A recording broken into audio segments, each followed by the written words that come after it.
El final de la Guerra Fría entre Occidente y el bloque oriental en julio de 1990 sirvió para reducir las tensiones en Europa.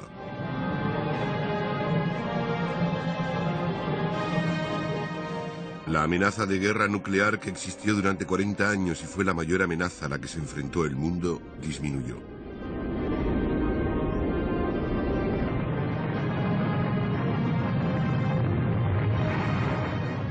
Pero un mes después del final de la Guerra Fría estalló una crisis que iba a poner a prueba el nuevo orden mundial que había surgido. La larga agonía de la guerra contra Irán no había saciado las ansias de poder del dictador iraquí Saddam Hussein. En la madrugada del 2 de agosto de 1990, Irak invadió a su pequeño vecino del sur, Kuwait. Y tardó un solo día en asegurar Kuwait City.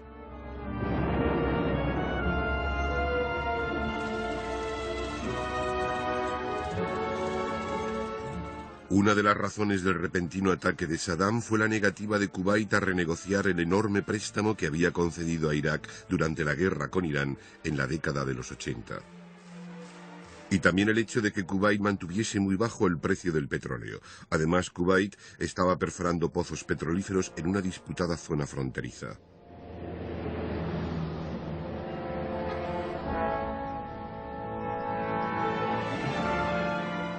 Aunque gran cantidad de fuerzas iraquíes habían sido desplegadas cerca de la frontera, el ataque sorprendió al mundo entero. El presidente de Egipto, Hosni Mubarak, que había mediado en la disputa, se mostró particularmente molesto. La víspera de la invasión, Saddam Hussein le había asegurado que no utilizaría la fuerza contra Kuwait.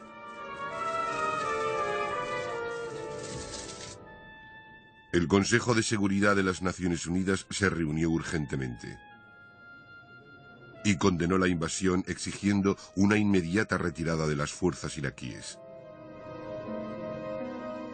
Un detalle indicativo de la nueva era posguerra fría fue que el secretario de Estado de los Estados Unidos, James Baker, quien se encontraba de visita en Moscú, acordase con el ministro de Asuntos Exteriores ruso, Eduard Shevardnadze, un ataque conjunto contra Irak. Ello hubiera sido impensable tan solo unos cuantos años antes. La primera ministra británica, Margaret Thatcher, se encontraba en Aspen, Colorado, visitando al presidente norteamericano George Bush. Ambos acordaron que la ONU debía estar dispuesta a utilizar la fuerza contra Irak, sobre todo cuando los satélites espía mostraron que Irak estaba desplegando gran cantidad de fuerzas en la frontera de Kuwait con Arabia Saudí. A pesar de sus vínculos económicos con Occidente, los saudíes son muy religiosos y dudaron en permitir que fuerzas no musulmanas entrasen en su país, pero ante la amenaza iraquí aceptaron. El 8 de agosto aterrizaron en Arabia Saudí las primeras fuerzas terrestres americanas pertenecientes a la número 82 División Aérea.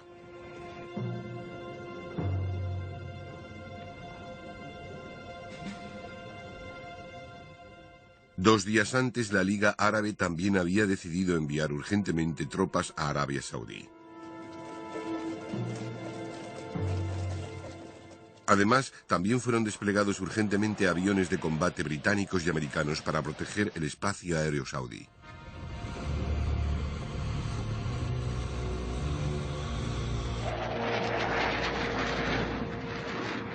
Los británicos ya contaban con buques de guerra en el Golfo, la Armilla Patrol, cuya misión había sido proteger buques mercantes durante la guerra irano-iraquí.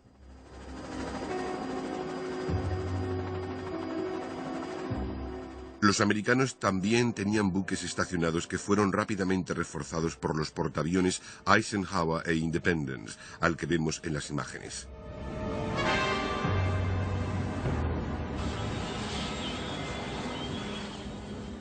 El general americano Norman Schwarzkopf fue nombrado comandante en jefe de la coalición con el beneplácito de la ONU. Estuvo a cargo del Comando Central de los Estados Unidos, o CENTCOM, cuya misión era preparar y montar operaciones de emergencia de este tipo en Oriente Medio. Las resoluciones de la ONU culminaron el 25 de agosto con la resolución 665, que ordenaba el bloqueo naval de Irak y Kuwait. Durante los 8 meses siguientes, Norteamérica, Gran Bretaña y Australia, junto a la Unión Europea Occidental, fletaron casi 30.000 buques y abordaron más de 1.200. Los iraquíes habían capturado a varios occidentales en Kuwait. Saddam Hussein los mantuvo junto a algunos kuwaitíes como rehenes con la intención de utilizarlos en sus negociaciones. Ello aisló aún más a Irak.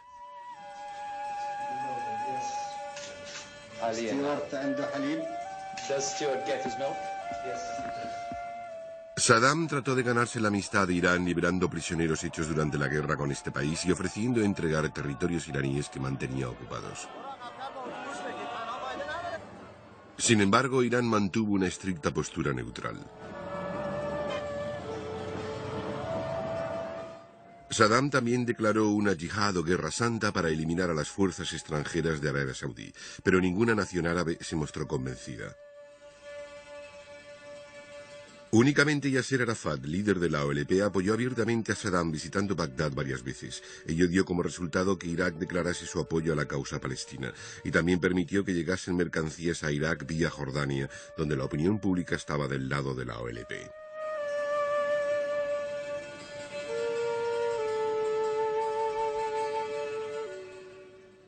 La prioridad de la coalición seguía siendo defender Arabia Saudí.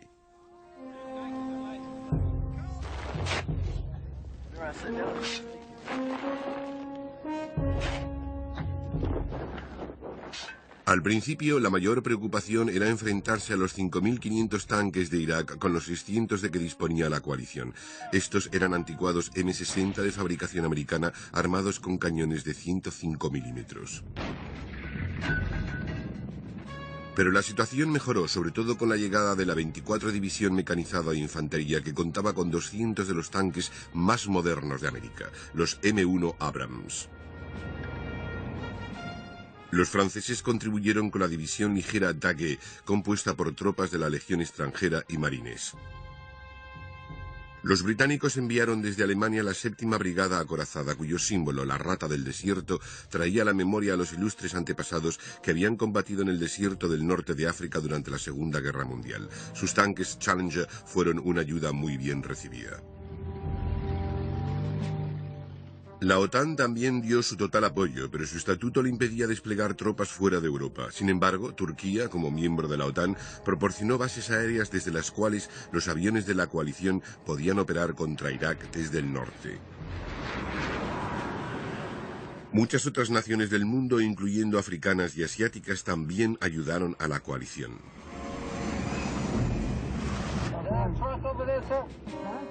Uno de los mayores temores de la coalición era que Irak utilizase armas químicas, tal y como había hecho contra la minoría kurda y contra Irán. Por lo tanto, el entrenamiento químico se convirtió en prioridad. A principios de otoño del 90 se seguía tratando de hallar una solución pacífica. En septiembre, el presidente Bush y Saddam Hussein se dirigieron por televisión a Irak y Estados Unidos, respectivamente, pero sin éxito. El rey Hussein de Jordania, a la derecha de las imágenes, trató de tomar la iniciativa en octubre, pero también fracasó. El ministro de Exteriores iraquí, Tariq Aziz, planteó condiciones previas para una retirada de Kuwait que la coalición consideró inaceptables. A finales de octubre del 90, el general Schwarzkopf y el príncipe saudí Khalid bin Sultan llegaron a la conclusión de que la amenaza de una invasión iraquí de Arabia Saudí era ya muy poco probable, pero todavía era necesario poner fin a la presencia iraquí en Kuwait. Las sanciones económicas a Irak, que seguía mostrándose desafiante, no estaban teniendo el efecto deseado. Había llegado la hora de planear una acción ofensiva.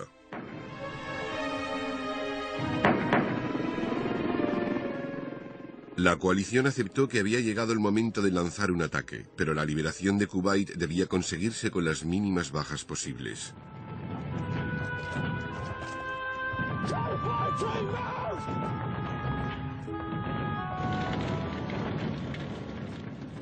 El pueblo americano, que hasta entonces había mostrado su apoyo, no estaba preparado para un nuevo Vietnam y por lo tanto era necesario asegurarse de que el ataque sobre Kuwait fuese breve, intenso y decisivo. Pero solo el Consejo de Seguridad de las Naciones Unidas podía sancionar una acción ofensiva. A finales de noviembre, y a pesar de la oposición inicial de algunos miembros, se tomó la resolución 678, que estipulaba que el 15 de enero era la fecha límite que Irak tenía para retirar todas sus fuerzas de Kuwait. De lo contrario, se emplearía la fuerza militar. Con el fin de asegurar una victoria rápida en el caso de que la fuerza fuese necesaria, la coalición tenía que reforzarse, y por ello acudió desde Alemania el séptimo Cuerpo de Estados Unidos con 1.500 tanques adicionales, así como una nueva brigada acorazada británica. Además, fueron movilizados muchos reservistas en Estados Unidos.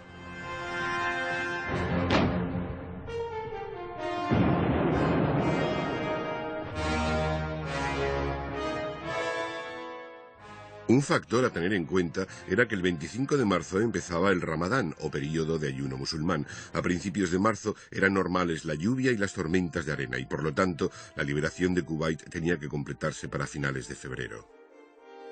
La coalición podía penetrar en Kuwait de tres maneras: mediante un ataque directo a través de la frontera con Arabia Saudí, mediante una operación de desembarco anfibio de los marines americanos en la costa de Kuwait, o mediante un ataque a través de la frontera iraco-saudí para después dirigirse hacia el este y penetrar en Kuwait.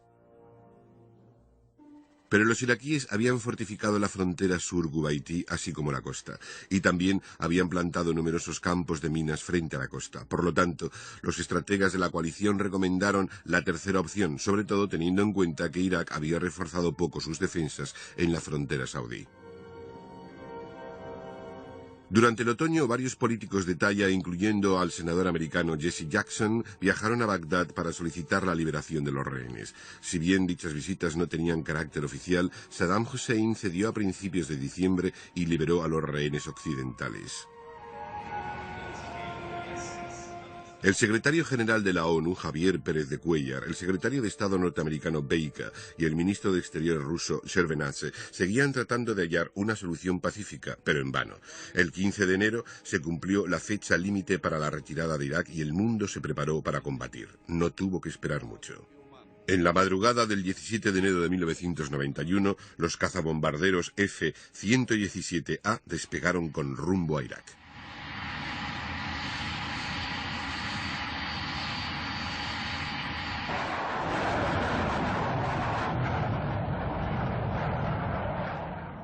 Sus objetivos iniciales fueron la jefatura, el control y las comunicaciones del sistema de defensa aérea iraquí, con el fin de que la coalición obtuviese la total supremacía aérea. Al mismo tiempo se lanzaron misiles de crucero Tomahawk desde buques americanos. Los Tornado GR-1 británicos atacaron bases aéreas iraquíes. Atacaron a bajo vuelo. Iban armados con material anticampo aéreo JP-233. Pero los Tornado sufrieron daños a causa de los cañones y misiles y durante los primeros 8 días de la guerra, 7 de ellos fueron derribados. Otros aviones atacaron campos de aviación con bombas convencionales.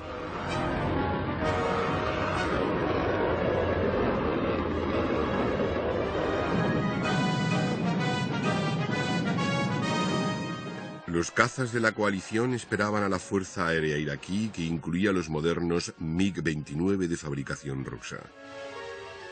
Durante la primera semana, los iraquíes realizaron unas 100 salidas diarias, comparadas con las 2.000 de la coalición. Unos 17 aviones iraquíes fueron derribados. Los aliados no sufrieron bajas.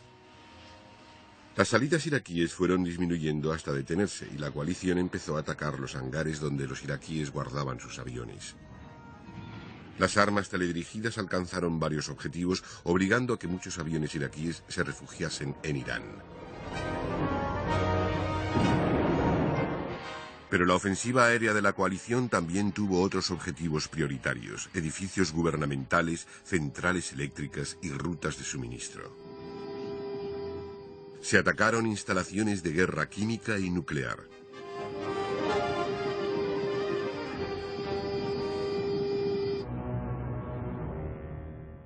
Sobre todo se convirtieron en objetivo prioritario los lugares donde estaban ubicados los misiles Scud.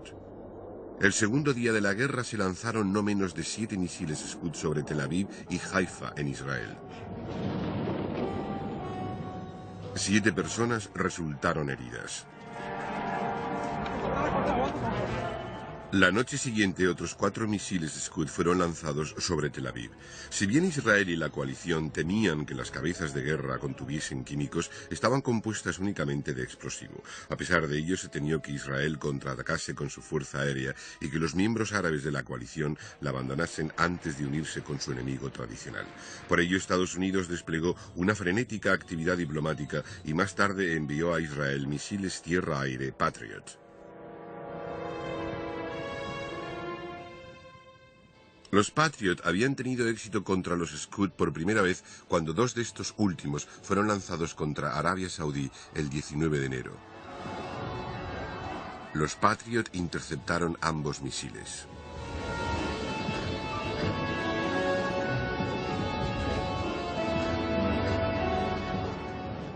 Los iraquíes desplegaron más lanzaderas móviles. Estas eran muy difíciles de localizar ya que bastaban 25 minutos para montarlas, lanzar el misil y luego retirarse.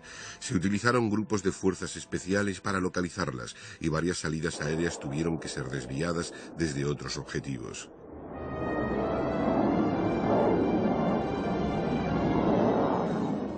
En total, Irak lanzó unos 95 Scud contra Israel y Arabia Saudí.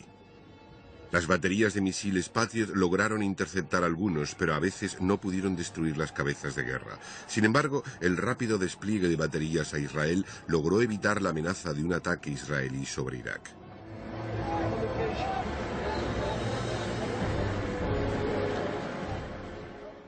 Las únicas bajas graves provocadas por un ataque de Scud fueron causadas por uno de los últimos en lanzarse, el 25 de febrero del 91. Una avería en el sistema informático de las baterías Patriot permitió que un Scud alcanzase un cuartel en Darhan, matando a 29 soldados americanos e hiriendo a otros 100.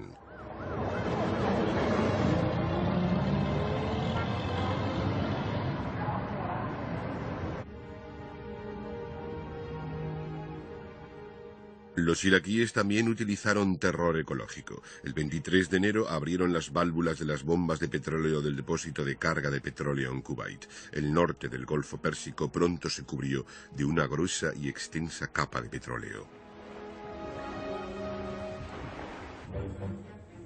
Poco a poco, la ofensiva aérea se desvió de los objetivos estratégicos hacia las fuerzas iraquíes en el mismo Kuwait. Allí, la principal preocupación eran las bien equipadas divisiones de la Guardia Republicana en el norte del país. Y se utilizaron incluso bombarderos B-52 cuyos ataques sobre las áreas operativas del Vietcong en Vietnam habían alterado literalmente el mapa de aquel país. Los bombardeos fueron cada vez más despiadados. En el mar, los aviones de los portaaviones de la coalición se unieron a la ofensiva aérea contra Irak y Kuwait ocupado.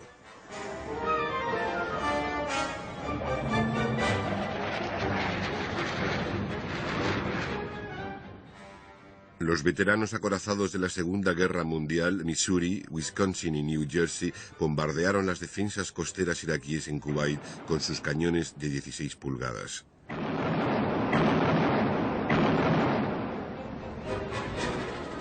Otra misión de la coalición fue la destrucción de la pequeña armada iraquí.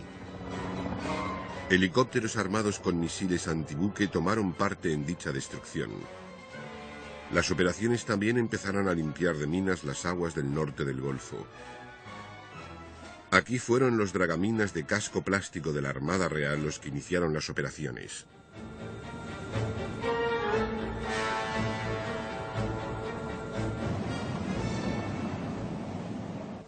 El buque de asalto Trípoli fue uno de los 2 buques de la coalición que sufrió los efectos de las minas. Pero también había 17.000 marines norteamericanos embarcados en el Golfo. Durante la segunda semana de las operaciones aéreas llevaron a cabo ensayos de desembarco anfibio. Sin embargo, estos eran parte de un elaborado plan de engaño.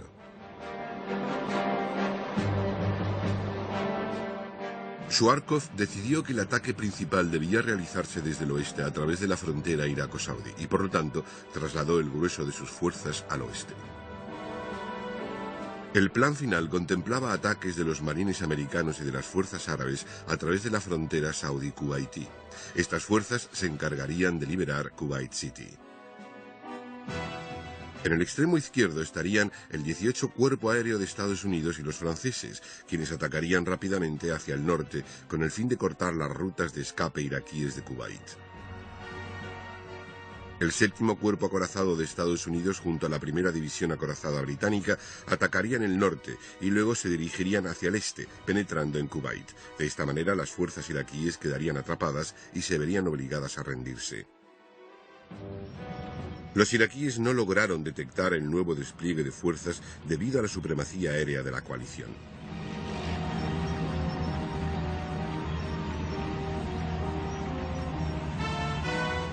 Sin embargo, se dieron varios enfrentamientos entre la artillería a través de la frontera con Kuwait. En ellos se utilizó el sistema múltiple de lanzamiento de cohetes diseñado por los Estados Unidos. El MLRS utilizó todo su poder por primera vez.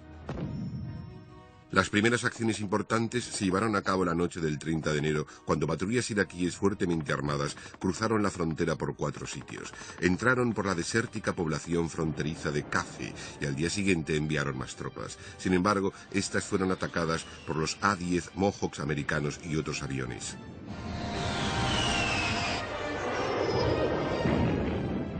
El ejército de la Guardia Nacional Saudí preparó un contraataque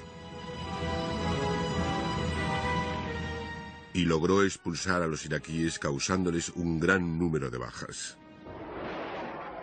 La principal ofensiva terrestre se lanzó el 24 de febrero de 1991.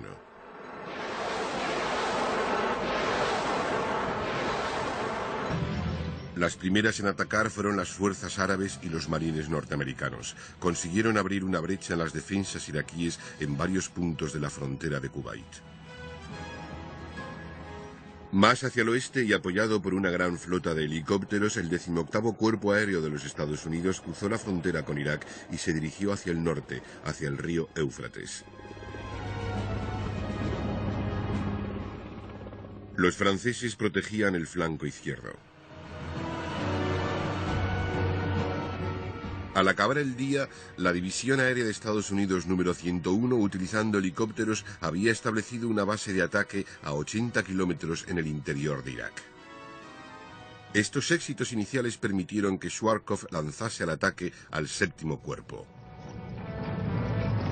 Se utilizaron mangas explosivas para limpiar los campos de minas.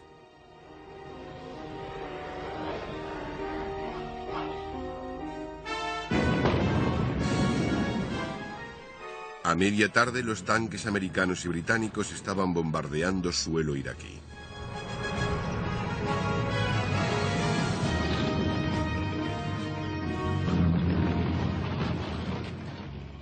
Los puestos fortificados iraquíes fueron intensamente bombardeados. Los sofisticados equipos de visión nocturna permitieron continuar con los ataques durante las horas de oscuridad.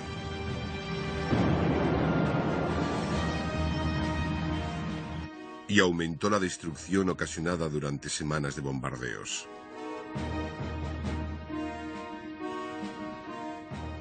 Desmoralizados grupos de soldados iraquíes se rendían a menudo sin oponer la más mínima resistencia. Había sido una experiencia frustrante para ellos.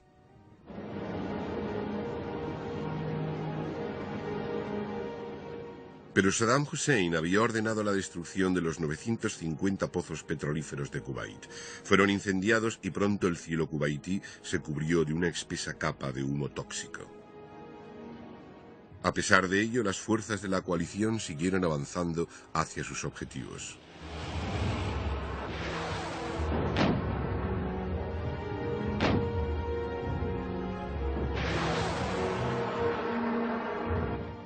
El cuarto día, la División de Infantería Mecanizada número 24 se dirigía hacia el este por la orilla sur del Éufrates hacia el puerto iraquí de Basra.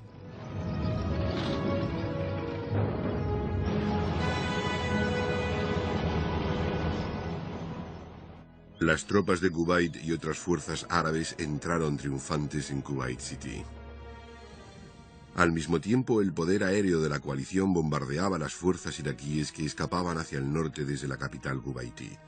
Cuando las fuerzas terrestres llegaron a la carretera que se dirigía hacia el norte, a Basra, se quedaron atónitas ante la destrucción causada. Conscientes de que la opinión pública podía volverse contra la coalición si la masacre continuaba, los ataques se detuvieron.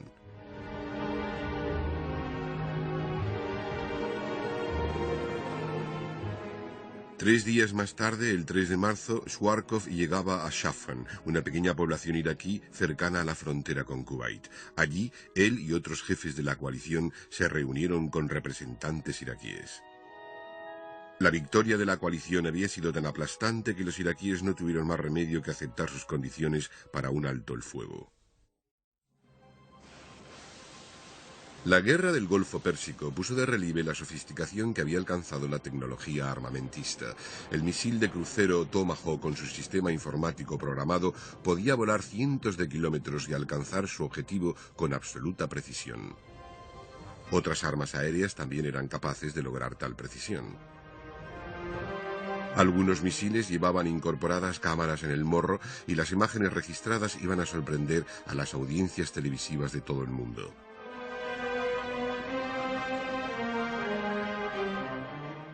El cazabombardero F-117A Stealth, con su diseño futurista, escapaba al radar con el fin de llevar a cabo ataques de gran precisión.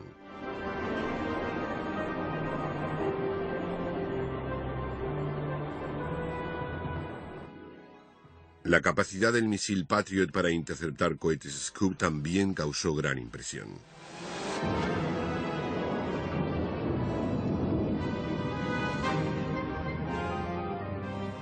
La habilidad de los tanques aliados para combatir eficazmente tanto de noche como de día fue otra manifestación de la guerra tecnológica.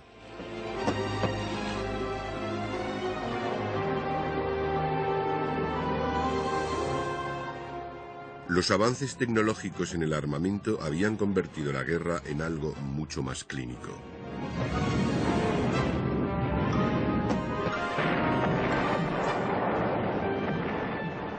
Pero más del 90% de las armas aéreas lanzadas que se utilizaron en la Guerra del Golfo fueron bombas convencionales. Su poca precisión y su mal funcionamiento supusieron el que muchos civiles inocentes perdieran su vida.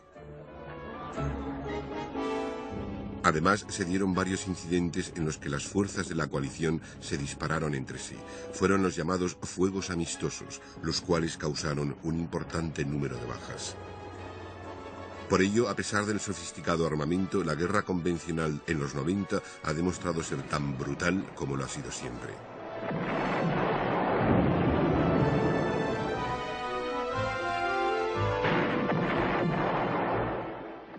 La guerra de alta tecnología a base de apretar botones no ha conseguido evitar la necesidad de fuerzas terrestres.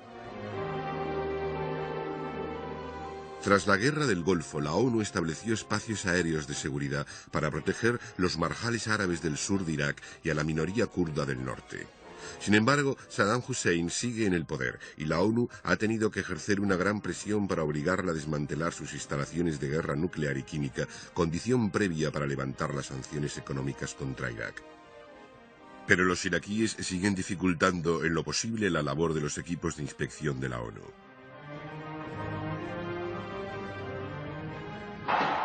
Sin embargo, el fin de la Guerra del Golfo pareció confirmar el inicio de una nueva era mundial. La ONU demostró su voluntad para oponerse a la agresión y los Estados Unidos lograron alejar finalmente el fantasma de Vietnam, pero las tensiones siguen presentes.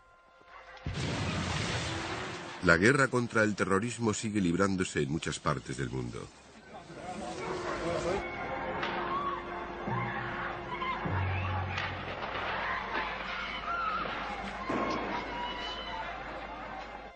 En Oriente Medio, el terrorismo no solo está dirigido contra Israel, sino que también ha sido utilizado por los fundamentalistas islámicos para tratar de derrocar los gobiernos moderados de Argelia y Egipto. En la década de los 70, la banda Baader-Meinhof en Alemania Occidental y las Brigadas Rojas en Italia llevaron a cabo actos terroristas para expresar su desacuerdo con el materialismo del capitalismo occidental.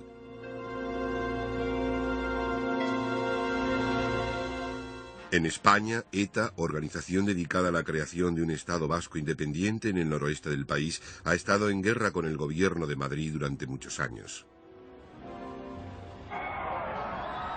Irlanda del Norte ha sido testigo de una de las más largas y feroces campañas terroristas. De hecho, puede decirse que esta empezó con la división de Irlanda en 1921.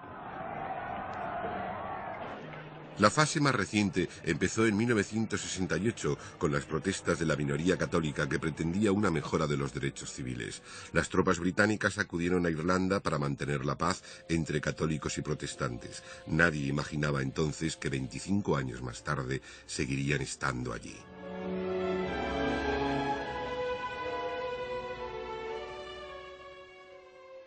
El ejército republicano irlandés se consideró dirigido a encabezar el nacionalismo católico que pretendía una Irlanda unida y gobernada desde Dublín. El IRA consideró que ello podía lograrse por la fuerza e inició una campaña terrorista que adquirió diversas formas. A principios de los 70 hubo disturbios y enfrentamientos con el ejército británico.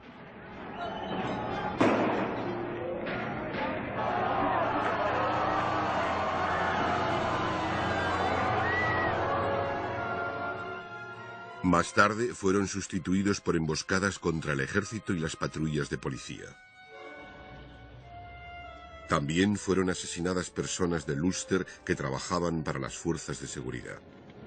El IRA llevó a cabo varios atentados con bombas en las ciudades y poblaciones de Irlanda del Norte, a menudo con la intención de destruir la economía.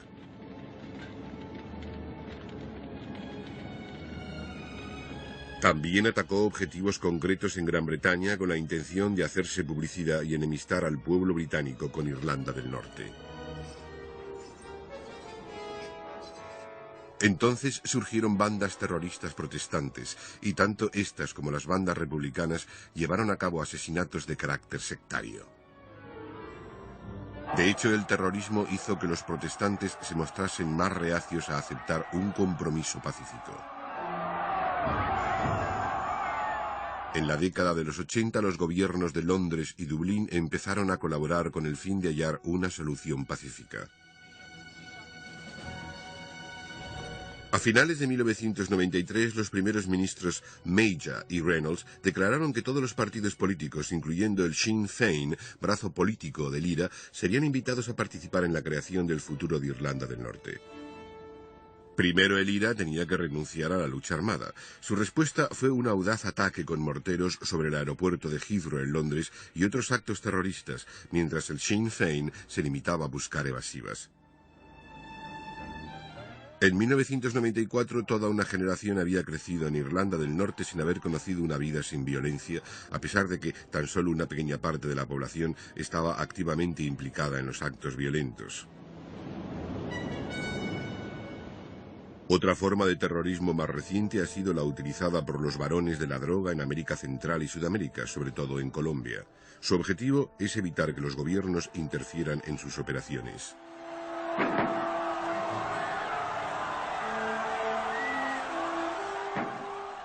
Además, los principales grupos terroristas están utilizando cada vez más el tráfico de drogas para financiar sus actividades. Un renovado sentimiento nacionalista y de identidad étnica ha sido el detonador para nuevos conflictos tras el desmantelamiento del Imperio Soviético que tuvo lugar a finales de 1991. Las nuevas repúblicas independientes de la Armenia cristiana y el Azerbaiyán musulmán se enfrentaron en Nagorno-Karabaj en clave predominantemente armenio.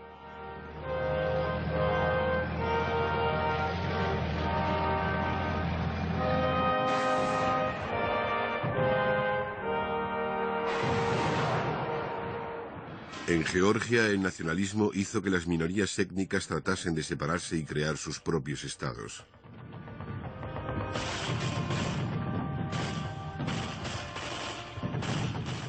El georgiano y antiguo ministro de Exteriores soviético Eduard Shevardnadze acudió para restaurar la paz, pero los combates continuaban y tuvo que pedir ayuda a las tropas rusas para que le ayudasen a impedir que Georgia se desintegrase por completo.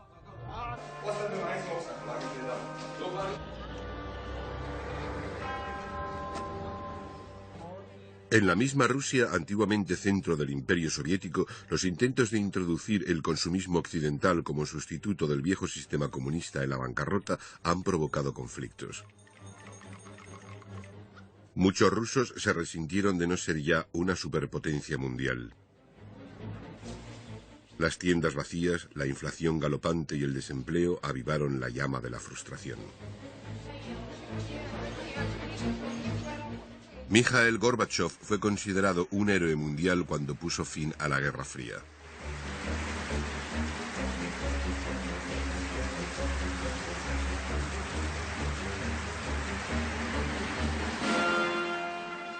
Pero ello supuso el inicio de la fragmentación del Imperio Soviético, y en agosto del 91 miembros de la línea dura de su gobierno montaron un golpe de Estado contra él. Pero muchos rusos estaban dispuestos a defender el creciente clima democrático.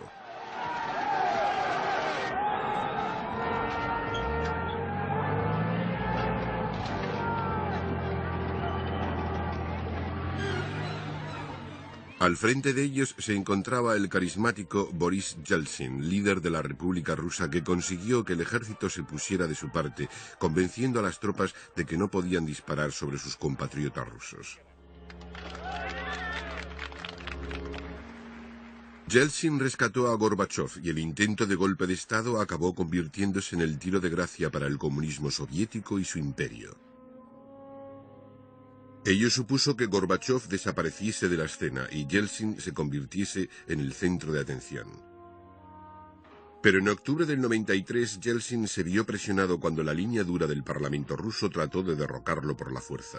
Sin embargo, el ejército se mantuvo de su lado y Yeltsin lo utilizó para bombardear el edificio del Parlamento. Los rebeldes acabaron entregándose, pero solo fue una rendición temporal.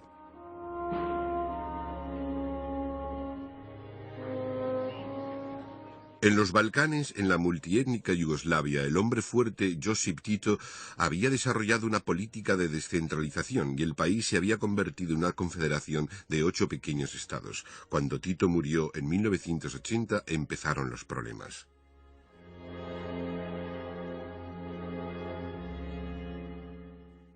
En 1987, Slobodan Milosevic subió al poder en Serbia, el mayor estado yugoslavo. Estaba dispuesto a volver a centralizar el poder, con Serbia como estado dominante.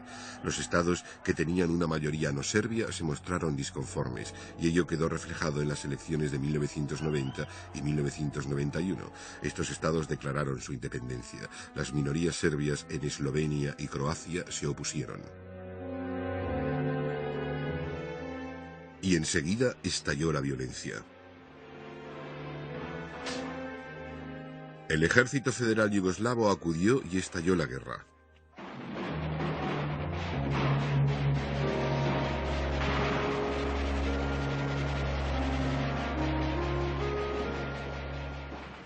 La Comunidad Europea consiguió establecer el alto el fuego en Eslovenia, pero no tuvo éxito en Croacia, donde el bombardeo del antiguo puerto de Dubrovnik fue duro y prolongado.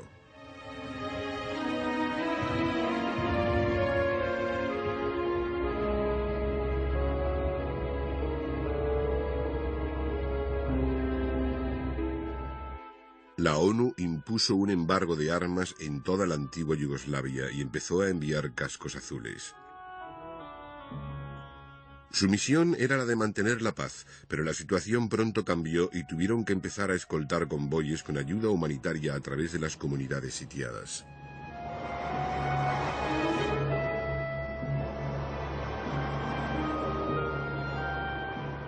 Fue en Bosnia-Herzegovina donde la situación se hizo más desesperada. Aquí los musulmanes eran mayoría, pero existía una fuerte minoría serbia y otra pequeña minoría croata, y estalló una guerra civil de 3 frentes. Durante los combates, un nuevo término hizo su aparición: limpieza ética. La intimidación y el asesinato a gran escala fueron utilizados para expulsar a los grupos minoritarios de ciertas regiones.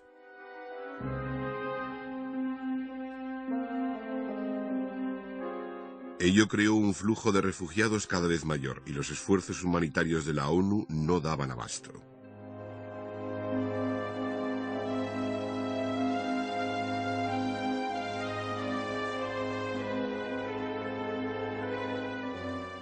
Los serbios sitiaron la capital de Bosnia, Sarajevo.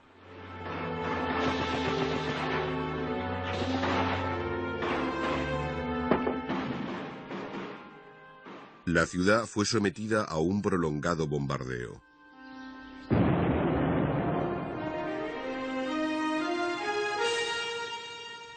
Las limitadas fuerzas de la ONU fueron incapaces de poner fin al bombardeo y a la continua limpieza étnica.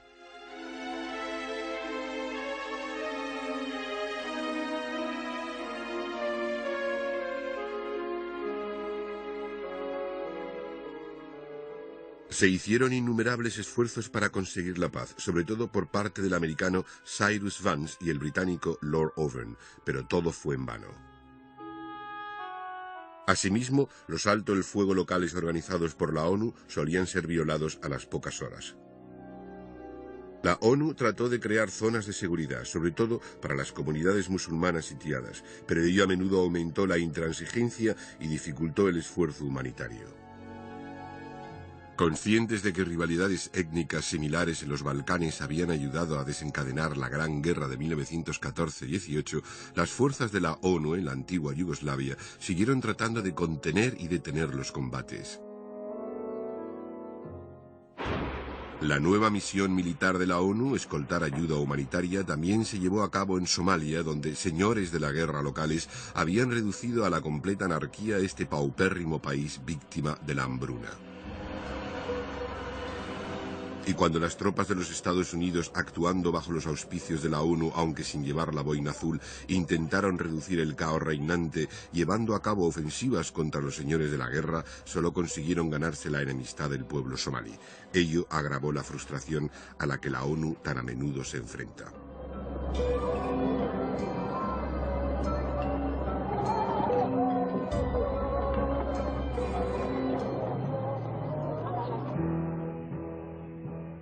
Cada vez se insta más a la ONU a llevar a cabo misiones pacificadoras, y aquí en Angola trató de poner fin a la guerra civil, supervisando las elecciones democráticas a principios de los 90.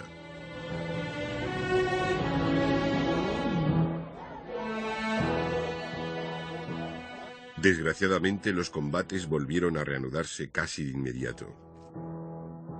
Y lo mismo sucedió en Camboya, donde los Gemenes Rojos, que tanto habían perseguido al pueblo camboyano en los 70, se negaron a tomar parte en las elecciones.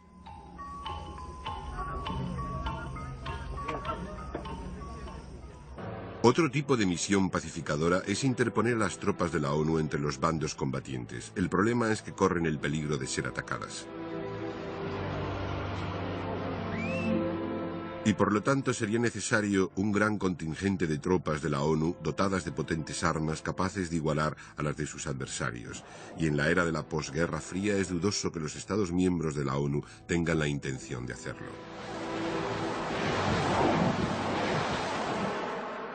Sin embargo, a mediados de los 90 se han conseguido importantes progresos en dos regiones problemáticas del mundo.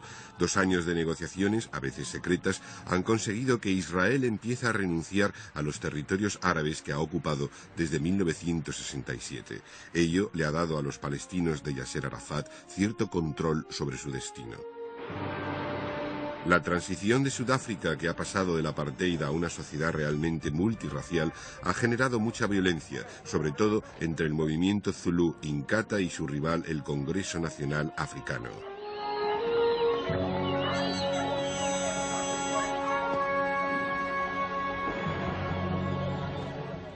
Sin embargo, en mayo de 1994 se celebraron en Sudáfrica las primeras elecciones verdaderamente multirraciales.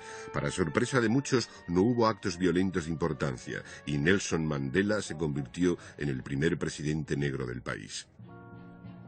Pero la ONU, en su papel de policía mundial, continúa tratando de impedir los conflictos. Las crisis a las que seguramente se enfrentará en el futuro serán tan diversas como siempre. El siglo XX ha sido testigo de importantes cambios en el planeta. Lo que sucede en el planeta puede verse en las pantallas de televisión casi de inmediato. Ello no solo les da a los medios de comunicación una influencia cada vez mayor sobre los gobiernos, sino que también sirve para que cada vez más la gente se dé cuenta de lo horrible que es la guerra, y tal vez sirva para reducir la violencia en el futuro. Pero la posibilidad de futuros conflictos perdura.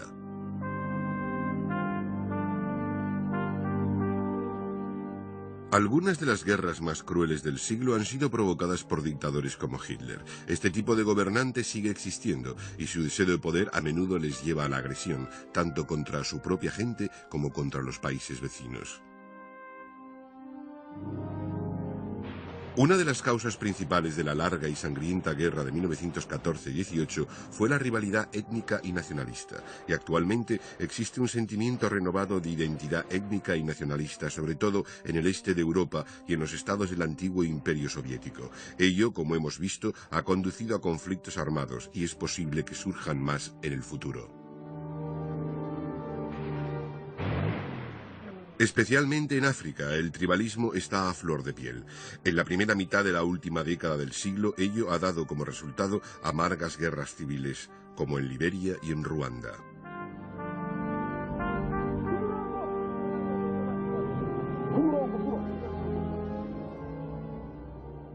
Y la religión, causa tradicional de tantas guerras, sigue inflamando pasiones.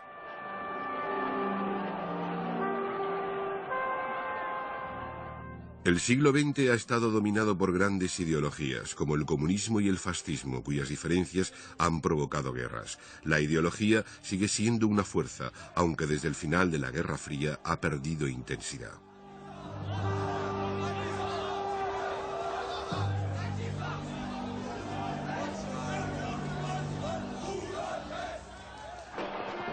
El mapa de Europa ha cambiado varias veces este siglo, y mientras las nuevas democracias del Este tratan de adaptarse a las condiciones cambiantes, pueden hallar consuelo en el hecho de que en este siglo nunca dos democracias de estilo occidental se han enfrentado en una guerra.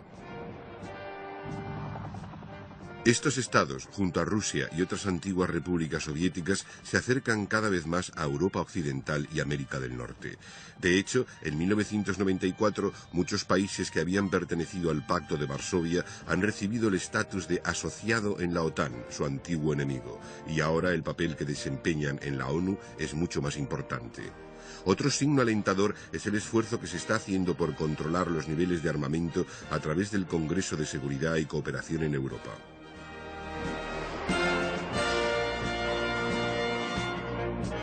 Pero la reducción del potencial armamentístico en el mundo industrializado ha generado un enorme excedente de armas, algunas de las cuales van a parar a los países del tercer mundo que tratan de reforzar sus ejércitos como un medio de aumentar su estatus internacional.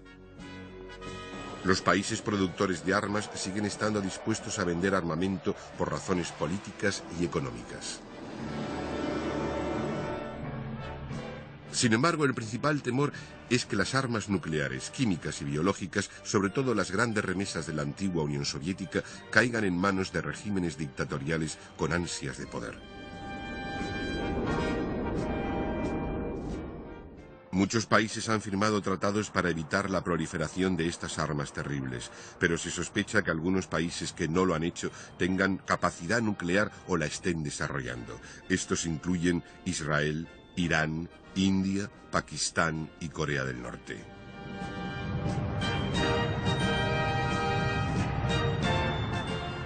Y por tanto, la amenaza de este tipo de guerra, potencialmente la más destructiva de todas, sigue existiendo. Pero los importantes avances que han tenido lugar este siglo en el campo de las comunicaciones permiten identificar programas de armamento encubiertos. Durante este siglo el armamento convencional también se ha sofisticado mucho. De hecho, en 1950 nadie hubiese soñado con el tipo de armas que hoy existe, y ya no digamos en 1900.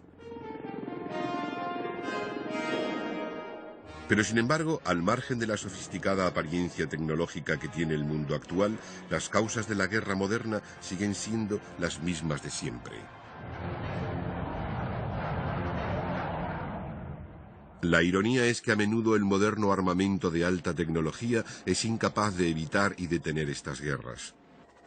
Y lo que es aún más, la tecnología de muchas de las armas utilizadas en estas guerras está más cerca de 1900 que del año 2000. En vista de las numerosas guerras tanto grandes como pequeñas y de los conflictos armados que han tenido lugar en el siglo XX, se diría que la raza humana sigue sin encontrar los medios para controlar su agresión natural.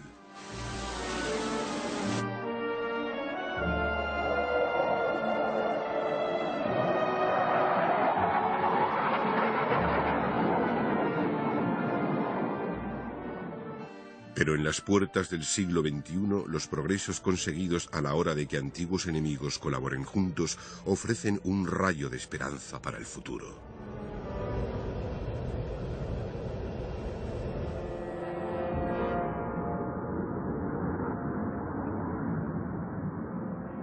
Tal vez las generaciones futuras miren al pasado y consideren estos últimos 100 años como la línea divisoria de la historia de nuestro planeta.